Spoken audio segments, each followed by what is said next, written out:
بسم الله الرحمن الرحیم. په دې درس کې به تاسو ته د عددونو ډولونه لکه طبیعي عددونه، مکمل عددونه، تام عددونه، ناطق او غیر ناطق عددونه او همدارنګه حقیقي عددونه کوم دي تاسو ته په دې درس کې وښیو. همدارنګه په دې درس کې د مطلقه قیمت په اړه هم خبرې کوو. تاسو ګورئ چې دلته دغه لوی شکل کې دا حقیقي عددونه دي، خو له دې ځای نه به شروع کړو. په دې لومړي د بیضوي کې تاسو وینئ چې دا 1 2 3 4 همدارنګه تر لایتناهي پورې دغه عددونه ناچرل یا طبیعي عددونه دي ته وایي، چې دا د شمیر عددونه هم دي چې موږ یو څه ورباندې شمیرو. نو 1 2 3 4 په همدې ډول باندې تر لایتناهي پورې دغه عددونه طبیعي عددونه ورته وایي، په انګلیسي کې ورته ناچرل وایي.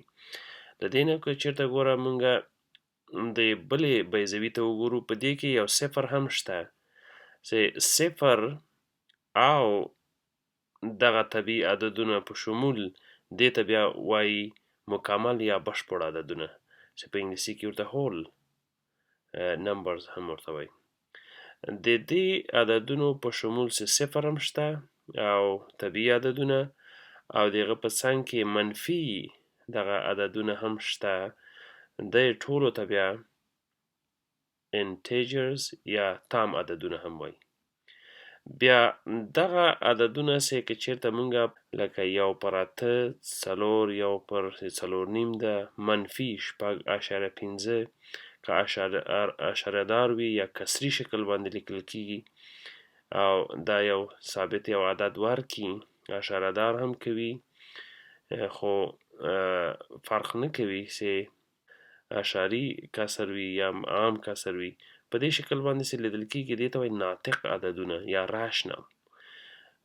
نور عددونه داسې هم شته چې هغه که چېرته لکه دوم جذر د دوو، دا څومره چې دا مونږ یې په کالکولیټر کې هم که پیدا کړو، د دې اشاریه همداسې لایتناهي پورې ځي او عدد نه ورکوي. په همدې ډول باندې د پای عدد هغه هم 3.14 مونږ نیسو، خو دغه اشاریه همداسې اوږدیږي.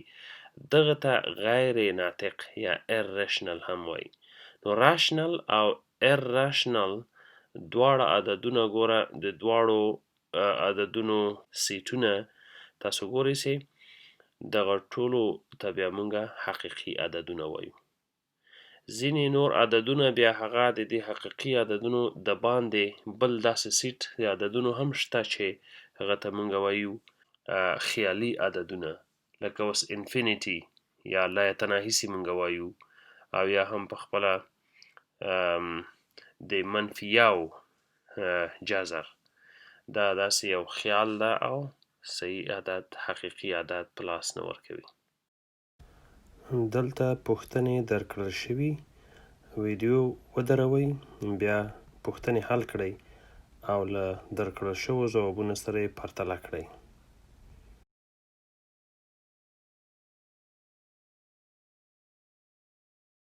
د پوښتنو ځوابونه دلته درکړل شوي دي، له خپلو ځوابونو سره یې اوس مقایسه کړئ.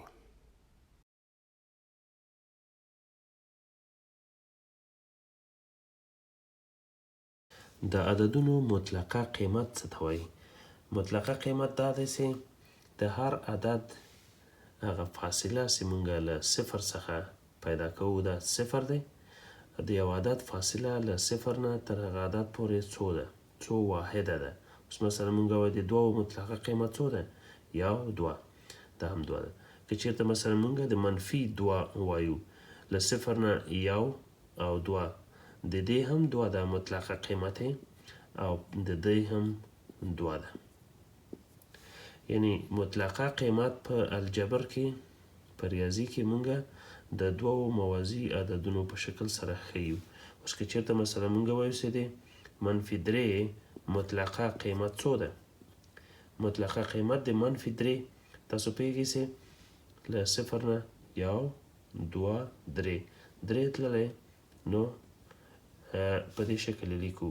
اوس دلته موږ په لاند ډول هم لیکلی سو هر عدد چې موږ ته راکړل شوی وي او موږ ته وایي چې د دې مطلقه قیمت پیدا کړئ د دې دغه هغه ته نښې ته نه ګورو علامې ته یې نه ګورو او خپله د عدد لیکو. که منفي 20 موږ ولیکو د دې مطلقه قیمت څو ده؟ د دې 20 ده. یعنی د دغه علامې نه پرته همغه عدد ده ځکه د 0 څخه په مغه ځای کې قرار لري. د 21 څو ده؟ که مثبت وي د مثبت علامې لیکلو ته ضرورت نشته نو موږ راسن لیکو یې چې 21 ده. د 21 ده د منفي 20 هم 20 ده د مثبت 20 هم 20 ده. نو کله چې د مطلقه قیمت پوښتنه درنه وسي نو په اسانه سره په دې شکل باندې موږ یې ځوابولی سو. دلته پوښتنې درکړل شوي ویډیو ودروئ بیا پوښتنې حل کړئ او له درکړل شوو ځوابونو سره یې پرتله کړئ.